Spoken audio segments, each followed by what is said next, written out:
नमस्कार विद्यार्थी मित्रांनो, ओएसिस करियर पॉईंटच्या यूट्यूब चॅनलमध्ये आपलं स्वागत आहे। या व्हिडिओमध्ये आपण पाहणार आहोत 15 जुलै 2018 रोजी जो TET पेपर क्रमांक 2 झाला होता। या पेपरमधील बालमानसशास्त्र व अध्यापनशास्त्र या विषयाच्या संदर्भाने जे 30 प्रश्न तुम्हाला विचारण्यात आले होते, या 30 प्रश्नांवर विश्लेषणात्मक चर्चा आपण या व्हिडिओच्या माध्यमातून करणार आहोत।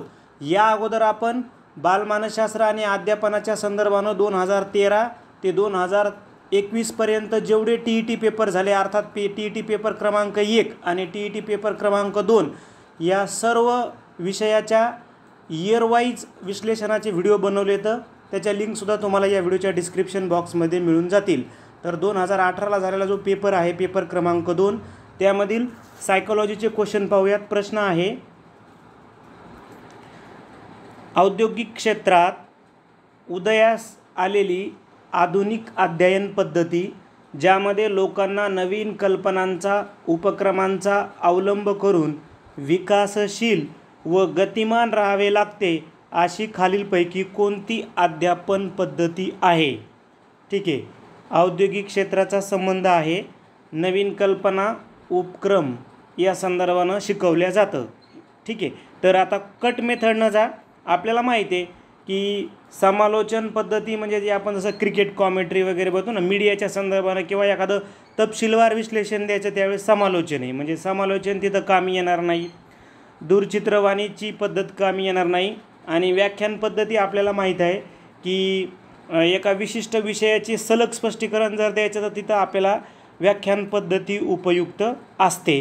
म्हणजे पर्यायीनं उत्तर काय आहे? बुद्धिमंथन पद्धती।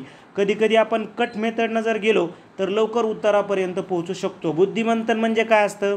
एखाद्या समस्येची उकल करण्यासाठी जी सृजनात्मक समूह क्रिया आहे एक प्रकारची त्या समूहामध्ये घडून येते, मग त्याच्यावर साधक बाधक चर्चा वगैरे, तर त्याला आपण बुद्धिमंथन असं म्हणतो। म्हणून आपलं हे उत्तर होणार आहे, जे की 2, 3 आणि 4 हे आपले उत्तरं होणार नाही आहेत। त्यानंतर नेक्स्ट क्वेश्चन आहे, अध्यापन प्रतिमाने व त्यांचे उद्गाता यांच्या योग्य जोड्या जुळवायच्या आहेत। आता अध्यापनाची जवळपास 24 प्रतिमानं येतं, म्हणून एकदा दोनदा तुम्हाला ते लिहून घ्यावे लागतील आणि पाठांतर पण करावे लागतील।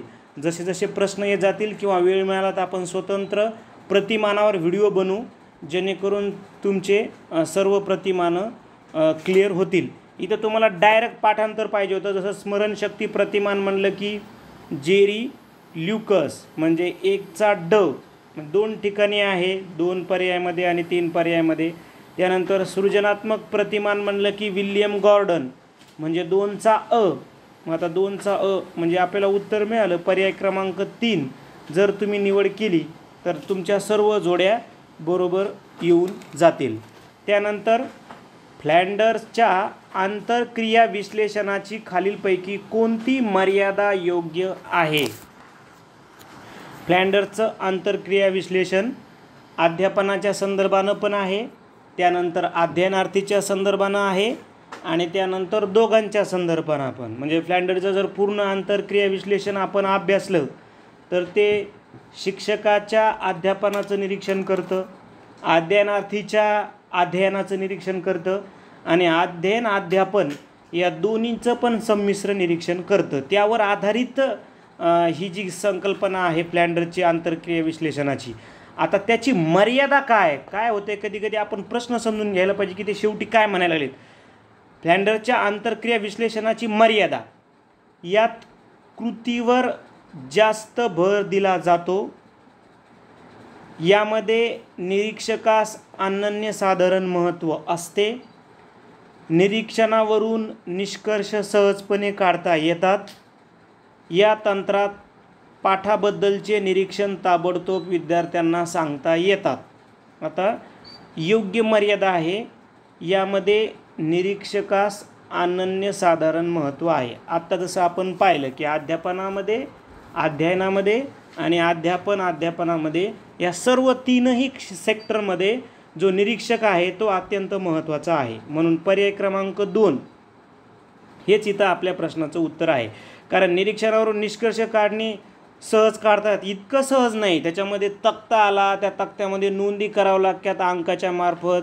शेवटी निरीक्षणपत्रामध्ये निरीक्षणपत्र तयार करून मग निष्कर्ष काढले जातात. म्हणजे इतकं सोपं नाही आहे. म्हणजे 3 पण मर्यादा नाही आहे त्याची.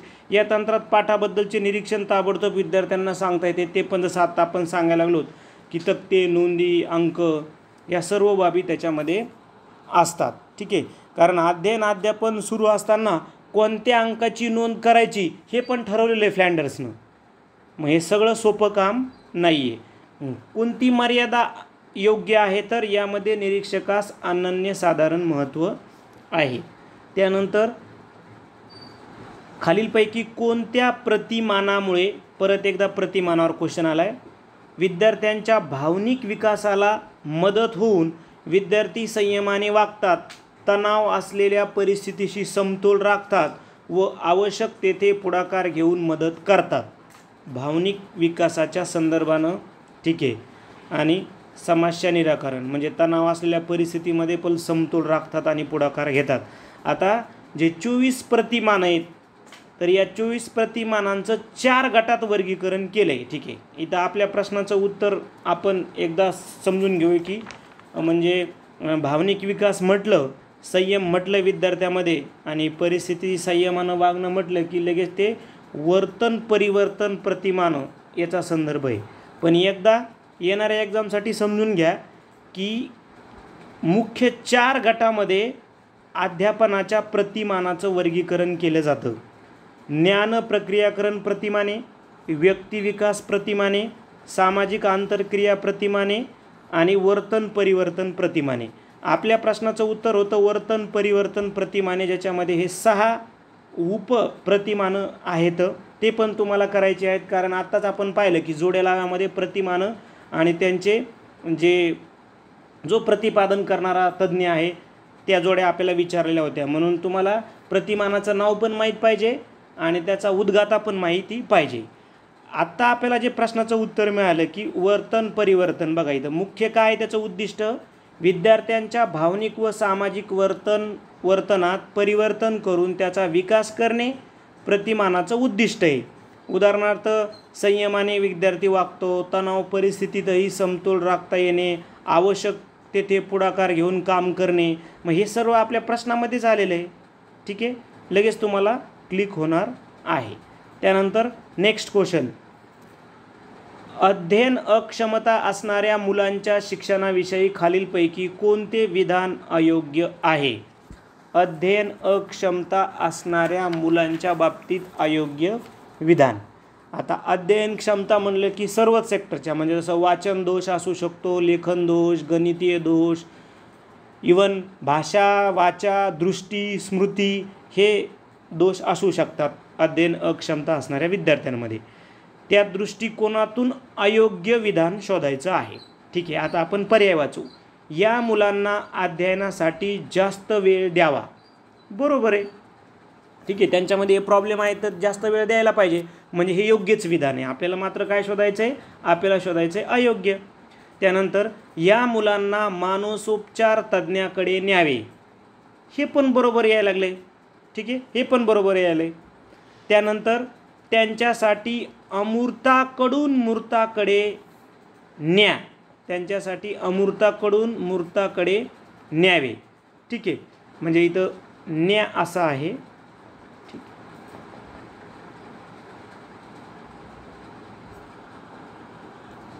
हेच आपल्या प्रश्नाचं उत्तर होणार आहे. बघा का होणार आहे? कारण विद्यार्थी अक्षम आहे. मग अमूर्ताकडून मूर्ताकडे ऐवजी तिथं काय पाहिजे होतं? मूर्ताकडून अमूर्ताकडे. मूर्ताकडून अमूर्ताकडे. कारण अक्षम्य विद्यार्थी आहे आणि त्याला आपण जर अगोदरच अमूर्त गोष्टी सांगितल्या तर मग त्याला तेवढं अध्ययन होईल का? त्याचं नाही. म्हणून अगोदर दिसणाऱ्या म्हणजे मूर्त गोष्टी सांगाव्या लागतील. म्हणून हे रॉंग आहे. कारण इथं मूर्ताकडून अमूर्ताकडे पाहिजे होतं. म्हणजे विद्यार्थ्याला प्रत्यक्ष वस्तू दाखविणे, चित्र दाखवायचं, आकृत्या दाखवायच्या. ठीक आहे. उदाहरणं द्यायची सोपी सोपी आणि मग त्याच्या सहाय्यानं नवीन माहिती देणे, म्हणजेच अमूर्ताकडून आपल्याला घेऊन जावे लागतील. म्हणून हेच अयोग्य. इथं अमूर्ताकडून मूर्ताकडे या ऐवजी मूर्ताकडून अमूर्ताकडे असं पाहिजे होतं. कारण वेगवेगळे स्मरण खेळ त्यांना द्यावेत का, तर हो. म्हणजे पहिलं बरोबर, दुसरं बरोबर, चौथं बरोबर. अयोग्य आहे 3, म्हणून अयोग्य आहे पर्याय क्रमांक 3 हेच आपलं उत्तर आहे, कारण आपल्याला अयोग्य विचारलं होतं. त्यानंतर नेक्स्ट 1957 मध्ये मूलगामित्व, ओघवतेपणा, लवचिकता व उत्पादकता हे निर्मायकतेचे घटक संशोधन करून पुढीलपैकी कोणत्या मानसशास्त्रज्ञाने मांडले. आता निर्मायकता खूपच प्रॉपर मराठी शब्द आला तो गुगल ट्रान्सलेटमुळं. निर्मायकता म्हणजे क्रिएटिव्हिटी. म्हणजे थोडक्यामध्ये तुम्हाला विचारलंय सर्जनशीलतेचे घटक कुणी मांडलेत. हे मूलगामित्व म्हणजे ओरिजिनॅलिटी, ओघवतेपणा म्हणजे फ्लुएन्सी, लवचिकता म्हणजे फ्लेक्झिबिलिटी, ठीक आहे, आणि प्रोडक्टिव्हिटी हे सृजनशीलतेचे घटक कुणी सांगितले, असा सरळ सरळ प्रश्न आहे. तर हे घटक सांगितले होते गिलफोर्ड यानं. गिलफोर्ड यानं 7 सृजनशीलतेचे, त्याला मराठी पर्यायी शब्द आहे निर्मायकतेचे, ठीक आहे. इंग्रजी ज्यावेळेस तुम्ही प्रश्न बघताल ना, तिथं तुम्हाला सोय असते की इंग्रजीचं पण उपलब्ध असतं. म्हणून कधी कधी एखादा शब्द मराठी कळला नाही तर इंग्रजी शब्द पाहणं गरजेचं आहे. तिथं तुम्हाला लगेच कळतं, अरे क्रिएटिव्हिटी का, म्हणजे सृजनशीलता का. मग लगेच आपल्याला क्लिक होतं की गिलफोर्डनं 7 घटक सांगितलेत सृजनशीलतेचे.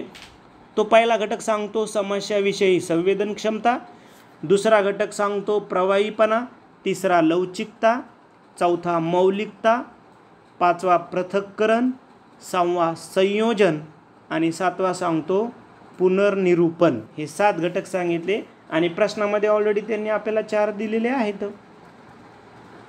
नेक्स्ट जोड्या लावा. आणि जोड्या लावामध्ये पण काय म्हटले ते डायरेक्ट व्यक्तिमत्वाच्या व्याख्या आणि इकडं ते व्याख्या मांडणारे तत्ववेत्ते दिलेले आहेत. म्हणजे तुम्हाला हा भाग पाठांतरच पाहिजे, ठीक आहे. म्हणजे तुम्ही जर पर्याय क्रमांक 1ची जर निवड केली तर तुमच्या सर्व जोड्या जुळून येतील. त्यानंतर प्रायोगिक पद्धतीविषयी खाली दिलेल्या बाबीतून कोणती बाब अयोग्य आहे. प्रायोगिक पद्धतीबद्दल अयोग्य बाब शोधायची आहे, ठीक आहे. पहिला पर्याय वाचूया. या पद्धतीत पूर्वनियोजित वर्तनाचे वस्तुनिष्ठ निरीक्षण केले जाते. बरोबर आहे, ठीक आहे.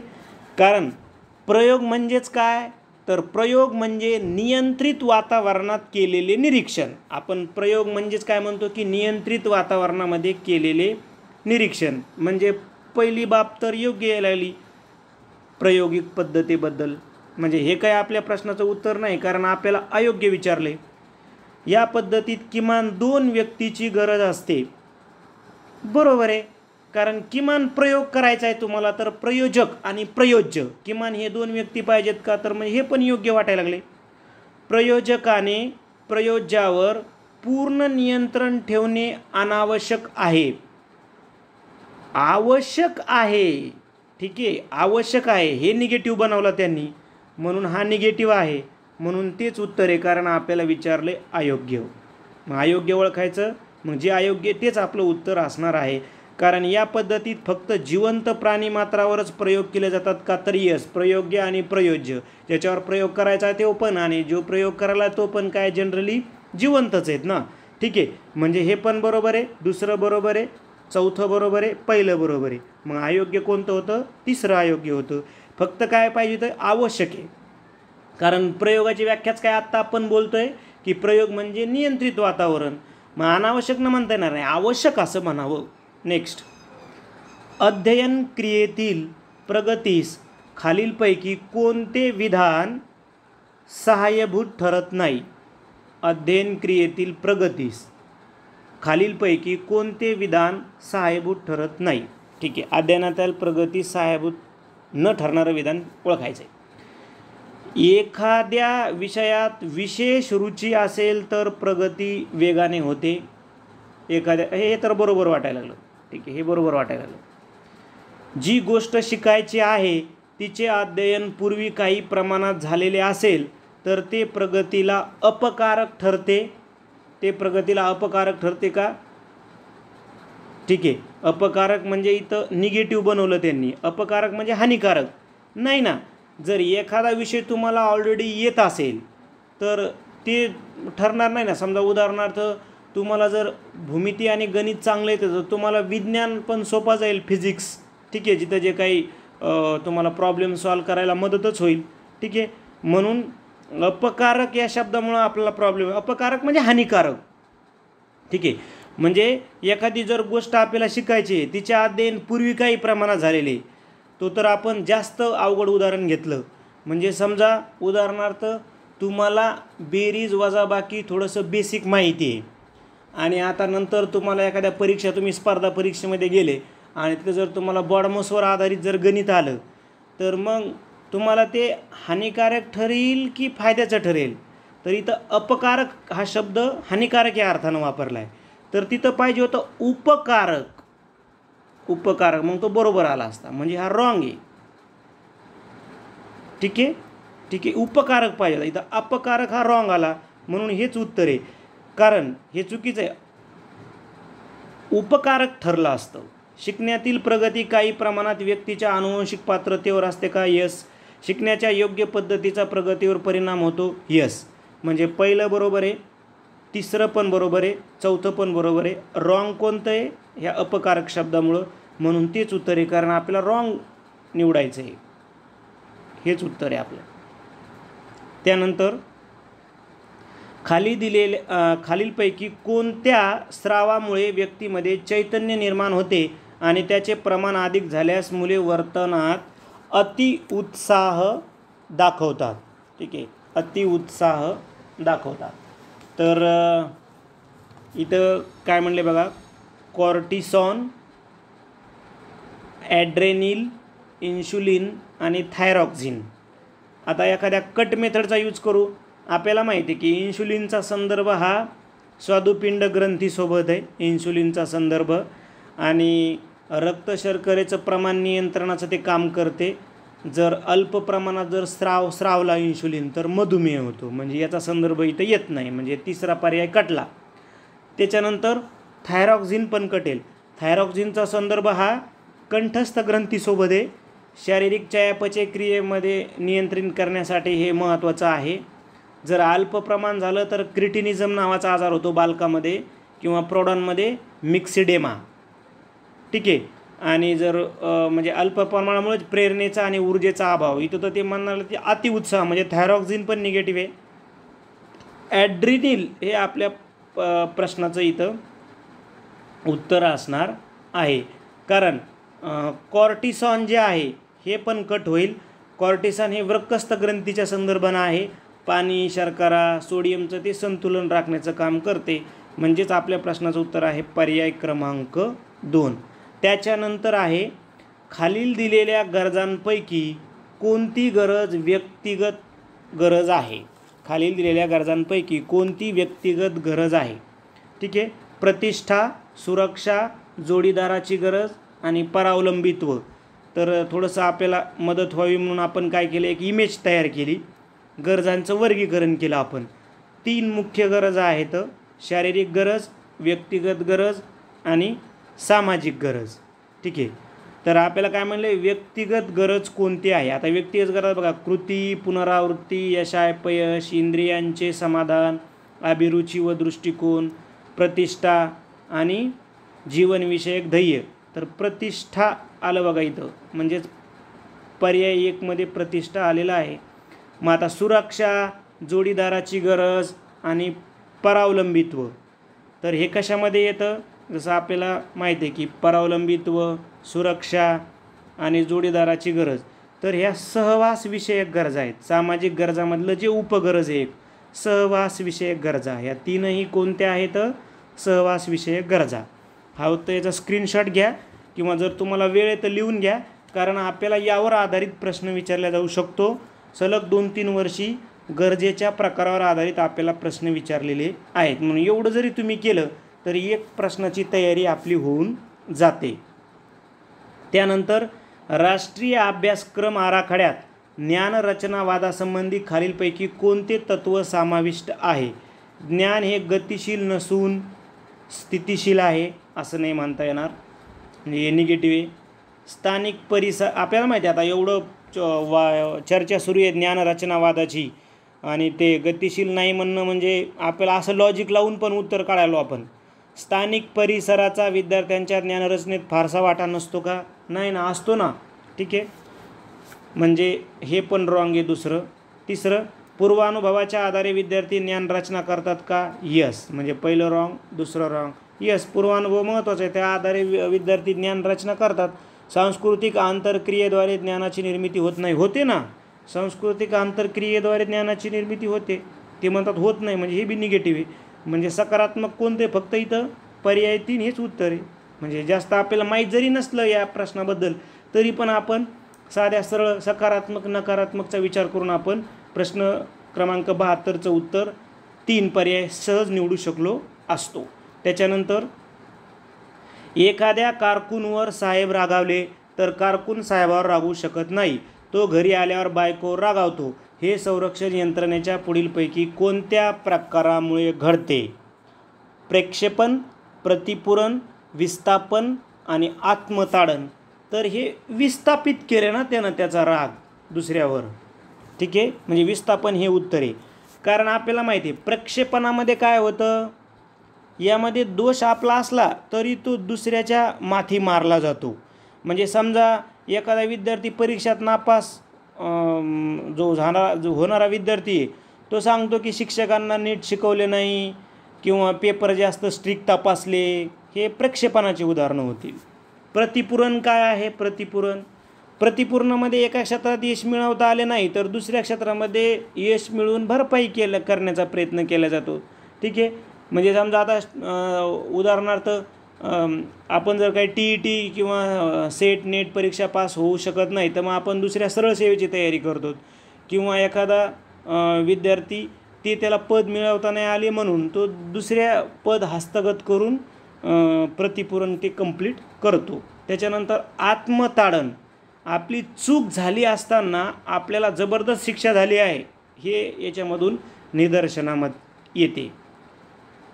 त्यानंतर, विद्यार्थ्यांच्या मनातील चिंता, भीती, दडपण, गैरसमज इत्यादी दूर करून त्यांच्या वागणुकीत सुधारणा घडवून आणणे, समायोजन क्षमता वाढविणे, हे खालीलपैकी कोणत्या पद्धतीने साध्य होते? भीती, दडपण, गैरसमज दूर करून त्यांच्या वागणुकीत सुधारणा घडवून आणायच्यात. ठीक आहे, दूर बी करायच्यात, सुधारणा घडवून आणायच्यात, समायोजन क्षमता वाढवायची. कशानं वाढवता येईल असं मुलाखतीच्या प्रकारावर आधारित प्रश्न आहे. आता बघा, कट मेथडनं जाऊ. संशोधन मुलाखतीचा संदर्भ कशासोबत असतो? समस्येसंदर्भात कारणांचा शोध घेतला जातो फक्त, म्हणजे पर्याय काढला. निदानात्मक पण पर्याय काढता येईल. अरे निदान, फक्त निदान होतं ना, म्हणजे काय, समस्येचं निदान आणि त्याची कारणांची माहिती दिली जाते फक्त. ठीक आहे, आलं लक्षामध्ये? इथं तर आपल्याला सांगायला लागलेत की सुधारणा बी घडून आणायच्यात, म्हणजे मग त्याला उपचारच करावा लागेल. आलं लक्षामध्ये? म्हणून पर्याय 3 हे उत्तर आहे. तुम्ही कट मेथडनं पर्याय दुसरा पर्याय कट करू शकत होते. माहिती पर मुलाखत, नुसती माहिती घेऊन सुधारणा होणार नाहीत हे बी आपल्याला कळलं असतं. म्हणजे आपण सहज उपचारात्मक मुलाखत, म्हणजे अगोदर त्याची माहिती घेतली. आलं लक्षामध्ये? म्हणजे एखादी सामाजिक समस्या त्याच्या उपायासाठीच आपण प्रॉपर मुलाखत घेतो, तिला आपण उपचारात्मक मुलाखत असं म्हणतो. त्याच्यानंतर नेक्स्ट, इयत्ता 7वीमधील 50 विद्यार्थ्यांमध्ये सचिनचा गणितातील गुणानुक्रम 4था आहे, तर त्याचा शततम क्रम किती आहे? तर मॅथच्या मुलांना एकदम इझी जाईल. आता त्यांनी काय बघा काय म्हणते, 7वीमधील 50 विद्यार्थ्यांमध्ये सचिनचा गणितातील गुणानुक्रम म्हणजे 4था आला, तो 50च विद्यार्थी येतं. मग आता 50मध्ये 4था तर शततमक 100, शततमक म्हणजे काय 100, मग 50ची दुप्पट 100, तर मग 4ची दुप्पट काय होईल 8. असा जरी जनरल लॉजिक लावायचा होता, काही विशेष काही त्याच्यामध्ये नव्हतं. नेक्स्ट, खाली दिलेल्या विधानामध्ये कोणते विधान विकास प्रक्रियेचे वैशिष्ट्य आहे? विकास प्रक्रियेचे सकारात्मक क्वेश्चन विचारला आहे. विकास प्रक्रियेचे वैशिष्ट्य आहे. विकास प्रक्रियेत व्यक्ती भिन्नता आढळते. बरोबर आहे ना, व्यक्तिपरित्वे वेगवेगळा विकास व्यक्तीचा होत असतो. म्हणजे पहिलंच विधान तर बरोबर आहे. आता चला ठीक आहे, दुसरं वाचू. विकास प्रक्रियेत व्यक्तीचे जैविक घटक अप्रभावी असतात असं म्हणता येणार नाही ना. मग त्याची शरीर, त्याची कॅपॅबिलिटी, त्याची शरीर रचना, त्याचा म्हणजे असं म्हणता येणार ना की अप्रभावी असतात. विकासामध्ये व्यक्तीचे जैविक घटक प्रभावीच असतात ना. म्हणून दुसरा तर साहजिकच, पहिलाच उत्तर आलं म्हणजे दुसरं साहजिकच चुकलं हे असं आपलं. तरी पण चर्चा करूया. प्रत्येक प्राणी जातीतील विकास प्रक्रिया ही सारख्या प्रकारची असते. रॉंग. ठीक आहे, असं सांगता येणार नाही. विकासाची गती प्राथमिक अवस्थेमध्ये कमी असते. नाही, प्राथमिक अवस्थेपासूनच काय असतो, विकास जास्त होत असतो. म्हणून 2, 3, 4 रॉंग, पहिलंच बरोबर आहे.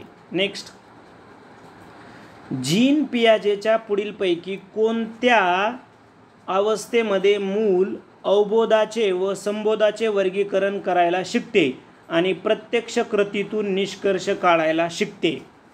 आता जीन पियाजेवर प्रश्न विचारले तर तुम्ही जर मागच्या सर्व प्रश्नपत्रिका ॲनालाइज जर केल्या तर जीन पियाजेचा जो बौद्धिक विकासाचा सिद्धांत आहे किंवा उपपत्ती आहे, त्यांनी सांगितलेल्या ज्या 4 स्टेज आहेत त्या काय एकदा आपण बघून घेतल्या की लगेच आपल्याला त्या 4हीवर प्रश्न विचारलेले आहेत या अगोदर. म्हणून आपण तो जीन पियाजे तो व्यवस्थित करून जायला पाहिजे. काय म्हणलं आहे ते, मूल अवबोधाचे व संबोधाचे वर्गीकरण करते आणि निष्कर्ष पण काढायला शिकतोय तो. मग आता बघा, बौद्धिक विकासाची अवस्था, पर्याय काय दिले त्यांनी, बौद्धिक विकासाची अवस्था, क्रियापूर्व प्रतिनिधित्वाचा काळ, मूर्त क्रियाकाल अवस्था आणि शब्दपूर्व अवस्था. आता शब्दपूर्व अवस्था म्हणजे पार जन्म झाल्या म्हणजे तो तर एवढं निष्कर्ष वगैरे काढणार नाही म्हणून 4था पर्याय काढला. बौद्धिक विकासाची अवस्था हे पण नाही, हे पार मूर्त विचार म्हणजे बौद्धिक विकास, तर्क, अनुमान, अमूर्त गोष्टी म्हणजे पार 12 ते 16 वर्षपर्यंत. ठीक आहे. म्हणजे मग आता दुसरं काय, क्रियापूर्व प्रतिनिधित्वाचा काळ म्हणजे थोडंसं संबोध निर्मितीला सुरुवात होते, फक्त प्रत्यक्ष कृती करून विद्यार्थी ज्ञान संपादन करतो म्हणजे 2 ते 7 वर्षापर्यंत. म्हणजे हे बी उत्तर नाही. म्हणजेच मूर्त क्रियाकाल अवस्थेमध्ये ह्या सर्व बाबी घडून येतील. थोडंसं विश्लेषण जर आपण बघितलं तर आपल्याला काय म्हणलं आहे ते की अवबोधाचे आणि संबोधाचं वर्गीकरण. मग आता ते बघा, इथं वर्गीकरण करणे, क्रम लावणे, संख्या वापरणे, रुंदीच्या कल्पना, मूर्त गोष्टीचा विचार, म्हणजेच ह्या सर्व म्हणजे आपण जे काही उत्तर निवड केलं ना, मूर्त क्रियात्मक अवस्था म्हणजे पर्याय 3 हे आपल्या प्रश्नाचं उत्तर आहे. पण तुम्ही ह्या 4ही अवस्था करून जा.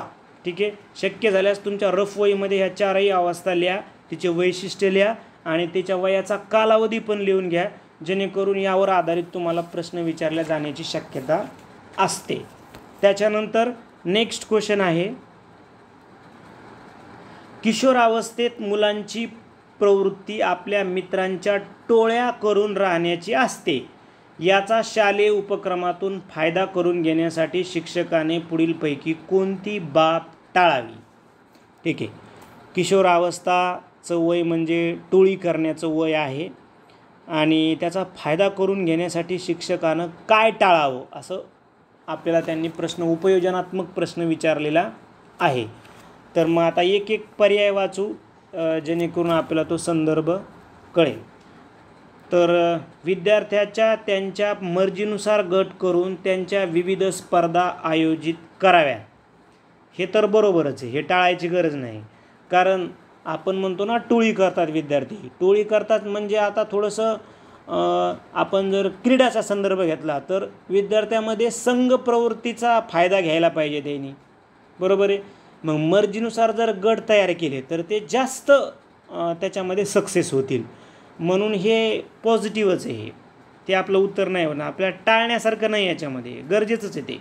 वर्गाच्या शांततेची सजावटीची जबाबदारी विद्यार्थ्यावर टाकावी, हे पण सकारात्मकच आहे हा पण पर्याय.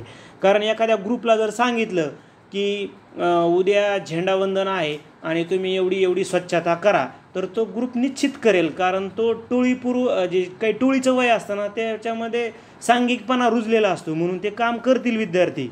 हे पण सकारात्मक झालं, म्हणजे ही पण टाळायसारखी गोष्ट नाही. विद्यार्थ्यांनी केलेल्या तक्रारीकडे गांभीर्याने पाहावे. जनरली या वयामध्ये विद्यार्थी खूप सारे तक्रारी करतात, हा असा म्हणतो तर तसा म्हणतो, तर ते गांभीर्याने पाहायची गरज नाही आहे, म्हणजे हेच टाळावं. हेच टाळावं. म्हणजे पर्याय क्रमांक 3 हेच उत्तर आहे. कारण तुम्ही जर 4 बघितलं, टोळी करून विध्वंसक कार्य करायला उद्युक्त होणार नाही हे पाहावे का? हो, पाहणं गरजेचं नाही. आपण फक्त ग्रुप बनवले आणि त्याच्यावर जर लक्ष दिलं नाही तर मग पण त्यांनी काय तसंच आपल्याला सांगितलं की ते गरजेचं आहे का? तर मग होय, ते बरोबर आहे. ठीक आहे. म्हणजे कोणती बाब टाळावी? बघा, पहिली टाळण्याची गरज नाही, दुसरी टाळण्याची गरज नाही, तिसरी तर ते म्हणजे पॉझिटिव्हच दिल्यात, तिसरीच निगेटिव्ह आहे म्हणून हीच बाब टाळा. पर्याय 3. त्यानंतर नेक्स्ट, व्यक्ती विकासामध्ये अनुवंश व परिस्थिती या दोन्ही गोष्टी महत्त्वाच्या आहेत. या संदर्भात खाली दिलेल्या विधानामध्ये कोणते विधान असत्य आहे? ठीक आहे. अनुवंश आणि परिस्थिती या टॉपिकच्या संदर्भानं प्रश्न विचारला आहे आणि ते आपल्याला असं म्हणतात की व्यक्ती विकासामध्ये या दोन्ही गोष्टी महत्त्वाच्या आहेत. त्या संदर्भात असत्य विधान कोणचं आहे? एक पर्याय वाचूया. सांस्कृतिक परिस्थितीचा बालकाच्या विकासावर परिणाम होतो. हे तर बरोबरच आहे ना. बघा, संस्कृती म्हणले की काय आलं? साहित्य, भाषा, विचार, जीवन पद्धती. मग त्याचा बालकाच्या विकासावर परिणाम होतो का? तर यस. म्हणजे पहिलं तर सत्य आहे. म्हणजे हे उत्तर नाही आपलं, आपल्याला असत्य निवडायचं आहे. विकासासाठी लागणारी मूळ शक्ती पुरवण्याचे काम अनुवंशिकतेकडून होते. हे पण बरोबर आहे. अनुवंशिकतेकडून म्हणजे अनुवंशिकतेवर आधारित असताना बऱ्याचशा बुद्धिमत्ता किंवा चिकित्सक विचार वगैरे या बाबी त्या विकासाच्याच बाबी आहेत. म्हणजे दुसरं पण बरोबर आहे. तिसरं, सर्वसाधारण बालकाला रंग, रूप, उंची या बाबी अनुवंशिकतेने प्राप्त होतात. तिसरं पण बरोबर आहे. रंग, उंची हे अनुवंशिकतेनं मिळतं व्यक्तीला. चौथं, विकासाला वळण व दिशा देण्याचे काम अनुवंश करतो. नाही. बघा, आता ते जन्मानंतरच्या गोष्टी आहेत ना. वळण आणि दिशा म्हणजे हा इथं वातावरणाचा संदर्भ येतो, म्हणजे याचा परिस्थितीचा संदर्भ येतो. ठीक आहे. अनुवंशीचा संदर्भ नाही. म्हणून असत्य विधान आहे 4. ठीक आहे. परिस्थितीसुद्धा तिथं महत्त्वाची आहे म्हणून हे असत्य आहे. म्हणून हेच उत्तर आहे आपलं. कारण आपल्याला काय म्हणलं ते असत्य विधान निवडा. त्यानंतर मानसिक वय हा संबोध म्हणजे बुद्धिमापन क्षेत्रातील बिनेची मोठी देणगी होय. याविषयी खालीलपैकी कोणते विधान योग्य आहे? ठीक आहे. मानसिक वयाच्या संदर्भानं बिनीनं मानसिक वयाची संकल्पना सर्वप्रथम बिनीनं त्याचा अभ्यास केला होता. एक पर्याय वाचू, त्याबाबत योग्य विधान शोधायचं आहे. शारीरिक विकासाप्रमाणे व्यक्तीचा मानसिक विकास होतोच असे नाही. आता तिथं काय पाहिजे होतं की व्यक्तीचा मानसिक विकास तिच्या शारीरिक वया इतका असतोच असे नाही, असं बिने म्हणतो. काय इथं काय पाहिजे होतं की व्यक्तीचा मानसिक विकास तिच्या शारीरिक वया इतका असतोच असे नाही. ठीक आहे. म्हणजे हे रॉंग झालं. मानसिक विकासाचा वेग सर्वांचा सारखा असतो, हे पण रॉंग. आपल्याला जनरल वाचलं कीच कळायला की रॉंग आहे. नसतो ना, असतो कुठं? व्यक्तीच्या जन्मजात बौद्धिक क्षमतेवर मानसिक विकास अवलंबून नसतो. नाही, असतो ना, असतो पाहिजे. हे बी निगेटिव्ह झालं. सामान्यतः जन्मवयाच्या 16व्या वर्षी मानसिक विकास पूर्णत्वाला पोहोचतो. हे बरोबर आहे. चौथं बरोबर आहे. ठीक आहे. थोडंसं बिनेचं आपल्याला बुद्धिमापन उपपत्तीच्या संदर्भानं पाहावं लागेल. नेक्स्ट, थॉर्नडाईक यांनी बुद्धिविषयक उपपत्ती मांडताना स्पियरमन यांच्या उपपत्तीवर आक्षेप केलेल्या मतामधील खालीलपैकी कोणते विधान असत्य आहे? आता इथं आपल्याला दोनही तज्ज्ञांच्या बुद्धिमत्तेच्या संदर्भानं सिद्धांत माहीत पाहिजे. जसं स्पियरमनच्या सिद्धांताचं ॲनालिसिस केलं थॉर्नडाईकनं. स्पियरमननं कोणता सिद्धांत मांडला? द्विघटक सिद्धांत. ठीक आहे. तो काय सर्वसामान्य घटक आणि विशिष्ट घटक म्हणतो. हा स्पियरमनचा सिद्धांत आहे. त्याला ॲनालाइज करून तो म्हणतो की असत्य विधान शोधत आहे. स्पियरमनच्या उपपत्तीवर आक्षेप केलेल्या मतामधील खालीलपैकी कोणते विधान असत्य आहे? थॉर्नडाईकनं बोललेलं. एक पर्याय वाचूया. बुद्धी ही मज्जातंतू आणि त्यांचे परस्पर निगडीत होणे यावर अवलंबून असते. बरोबर आहे. ठीक आहे. मज्जातंतूचा आणि बुद्धीचा संबंध आहे. थॉर्नडाईकनं सांगितले की हे काय सर्वसामान्य घटक आणि कोणते फॅक्टर काही महत्त्वाचे नाहीत. मज्जातंतू, त्यांची संख्या, यावर सगळं बुद्धी चालते. बघा, मज्जातंतूमधील प्रक्रिया गुंतागुंतीची आहे का? हो. ती जटिल पण आहे, गुंतागुंतीची आहे आणि ती जटिल पण आहे असं थॉर्नडाईक म्हणतो. बुद्धीचे सर्वसामान्य व विशिष्ट घटक हे शास्त्रीय स्वरूपाचे आहेत. अगदी स्पियरमनच्या याच निष्कर्षाला तडा दिलाय थॉर्नडाईकनं. त्याला ते मान्यच नव्हतं की बुद्धीचे विशिष्ट घटक आणि सामान्य घटक असे पडतील. मग हेच असत्य आहे ना, हे असत्य आहे ना, म्हणून हेच उत्तर आहे. कारण त्याला पहिलं बरोबर वाटतं, दुसरं बरोबर आहे आणि चौथं बनतो. एखादे बौद्धिक कार्य कोणत्या दर्जाचे होईल हे मज्जातंतूमधील प्रक्रिया अवलंबून आहे का? तर हो. ठीक आहे, म्हणून तिसरं उत्तर आहे की जे असत्य आहे. व्यक्तीमध्ये ज्या विविध भावना असतात त्यांचे प्रसंगानुरूप प्रगटीकरण होऊन विस्थापन होणे म्हणजे भावनिक बुद्धिमत्ता होय. याविषयी खालीलपैकी कोणते विधान अयोग्य आहे?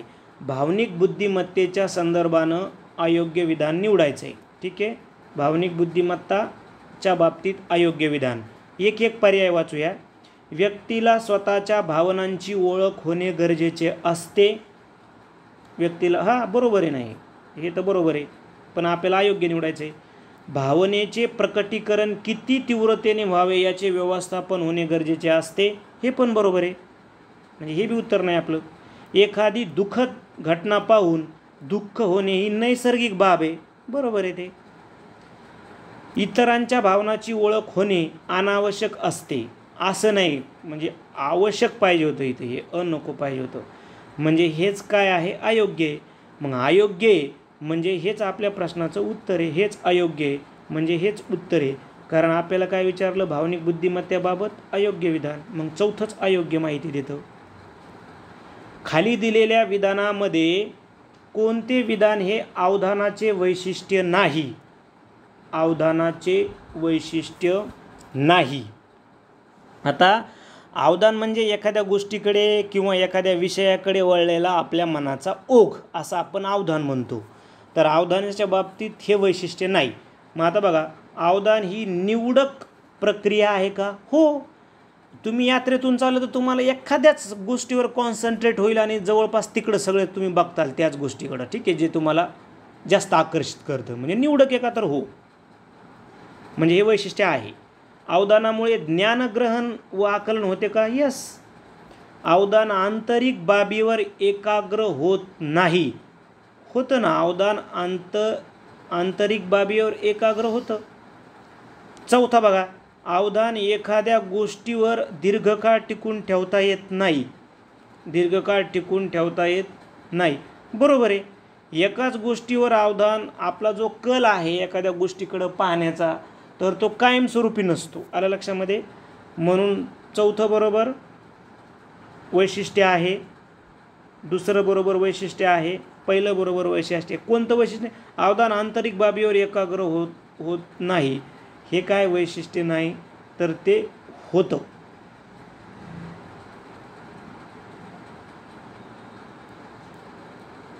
त्यानंतर संवेदनेची निवड ही चेतकाच्या स्वरूपावर अवलंबून असते. खालील चित्राचे अवबोध होत असताना त्याच्या संवेदनांचे वर्गीकरण खालीलपैकी कोणत्या रचनेमध्ये होईल? या चित्रावरून आपल्याला ते ठरवायचे आहे. समीपता, साधर्म्य, सातत्य आणि पूर्णत्व. तर आपण चित्र पाहिले, असे तुम्हाला बाण दाखवले, त्याच्या खाली ABC लिहिली आहे.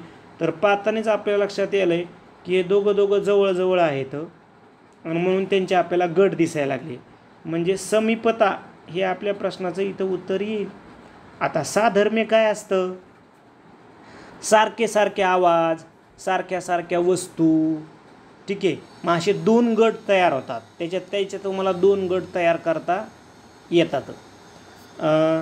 सातत्य आणि पूर्णत्व. पूर्णत्व म्हणजे काय? समजा आता उदाहरणार्थ हे डॉटमध्ये तुम्हाला असं काढलेलं आहे. आता हे एखादा अल्फाबेट आपण इंग्रजीचा काढला आहे, तर आपल्याला ओळखू येतं की अरे हा ई अल्फाबेट आहे. म्हणजे डॉटमध्ये जरी असलं तरी तुम्ही त्याला पूर्णत्व संवेदनाच्या मार्फत त्याचं पूर्णत्व तुम्ही कंप्लीट करतात अशा पद्धतीनं. ठीक आहे.